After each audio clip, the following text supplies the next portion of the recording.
Assalamualaikum warahmatullahi wabarakatuh. Perkenalkan, nama saya Dias Amanda Rianti dari kelas 11 MIPA 2. Saya akan menjelaskan tentang biografi, pendidikan, dan peran Muhammad Hatta dalam proklamasi kemerdekaan. Yang pertama ada biografi Muhammad Hatta. DRHC atau Dr. Handres Muhammad Hatta atau populer sebagai Bung Hatta lahir dengan nama Muhammad Attar di Fort de Kock, Hindia Belanda, 12 Agustus 1902 sampai meninggal di Jakarta 14 Maret 1980 pada umur 77 tahun. Adalah negarawan dan ekonomi Indonesia yang menjabat sebagai Wakil Presiden Indonesia yang pertama. Ia bersama Soekarno memerankan atau memainkan peranan sentral dalam perjuangan kemerdekaan Indonesia dari penjajahan Belanda sebagai Perdana Menteri dalam Kabinet Hatta I, Hatta II, dan Tris. Nah, pada 1956, ia mundur dari jabatan Wakil Presiden karena berselisih dengan Presiden Soekarno. Hatta dikenal akan komitmennya pada demokrasi. Ia mengeluarkan maklumat X yang menjadi tonggak awal demokrasi Indonesia. Di bidang ekonomi, pemikiran dan sumbangsinya terhadap perkembangan koperasi membuat ia dijuluki sebagai Bapak Koperasi.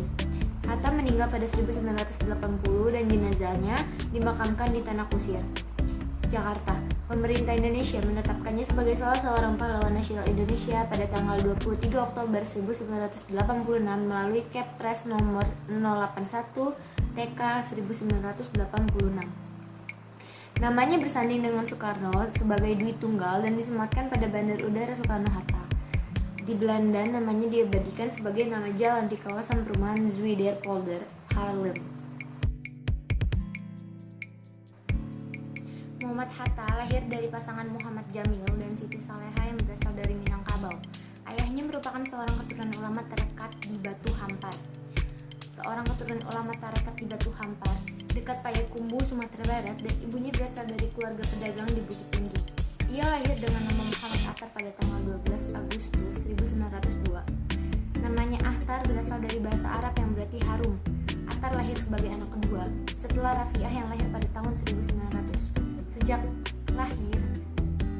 Sejak kecil, ia telah dididik dan dibesarkan dalam lingkungan keluarga yang taat melaksanakan ajaran agama Islam. Kakeknya dari pihak ayah, Abdurrahman Batu Hampar, dikenal sebagai ulama pendiri surau Batu Hampar, sedikit dari surau yang bertahan pasca Perang Fadli. Sementara itu, ibunya berasal dari keturunan pedagang. Beberapa orang anaknya adalah pengusaha besar di Jakarta. Ayahnya meninggal pada saat ia masih berumur 7 bulan. Setelah kematian ayahnya, ibunya menikah dengan Agus Hajining, seorang pedagang dari Palembang. Hajining sering berhubungan dengan dagang dengan Ilyas Bagindo Marah, kakeknya dari pihak ibu. Perkawinan Siti Saleha dengan Hajining melahirkan 4 orang anak yang semuanya adalah perempuan.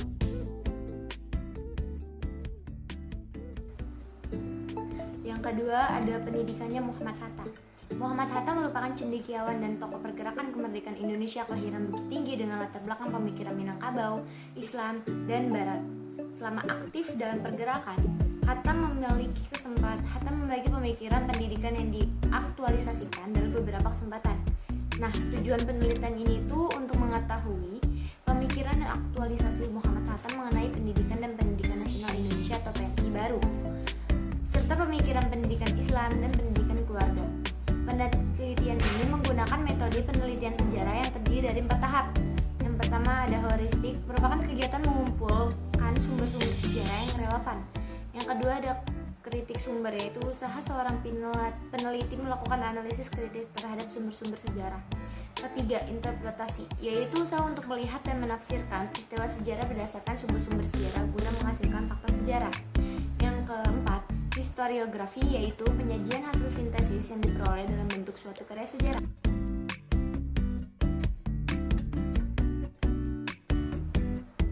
Hasil penelitian ini menunjukkan bahwa latar belakang kehidupan Muhammad Hatta telah membentuk konteks pemikirannya tentang pendidikan yang terdiri dari alam Minangkabau, Islam, dan Barat. Pemikiran pendidikan Muhammad Hatta bertujuan untuk memerdekakan manusia agar dapat hidup berdasarkan kemampuannya sendiri.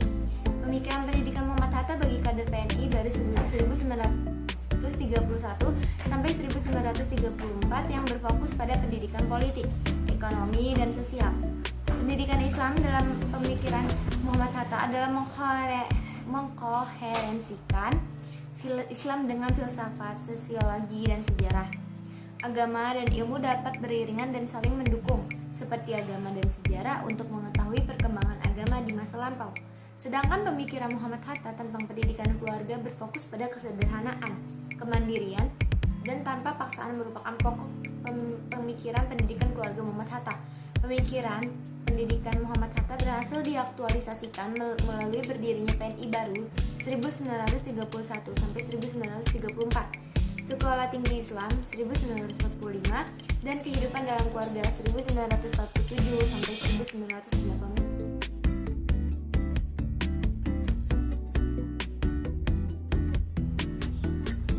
Yang terakhir ada peranannya Muhammad Hatta.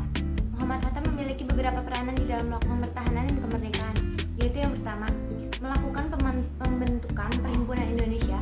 Yang kedua, menjadi seorang pemimpin dari Putra, yaitu Pusat Tenaga Rakyat. Yang ketiga adalah menjadi seorang anggota Panitia 9 yang dimana melakukan perumusan terhadap Piagam Jakarta. Yang keempat, menjadi orang yang bersama dengan Insinyur Soekarno ketika melakukan penandatanganan terhadap naskah proklamasi yang dimiliki oleh kemerdekaan bangsa Indonesia. Yang kelima, menjadi seorang pemimpin dalam melaksanakan konferensi Meja Bundar untuk pihak Indonesia di Den Haag, Belanda. Yang keenam, pada tanggal 27 Desember 1945, melakukan penandatanganan terhadap kedaulatan yang dimiliki oleh negara Republik Indonesia. Yang ketujuh, melakukan pendampingan terhadap Insinyur Soekarno yang dimana menjadi seorang wakil presiden pertama dari Republik Indonesia.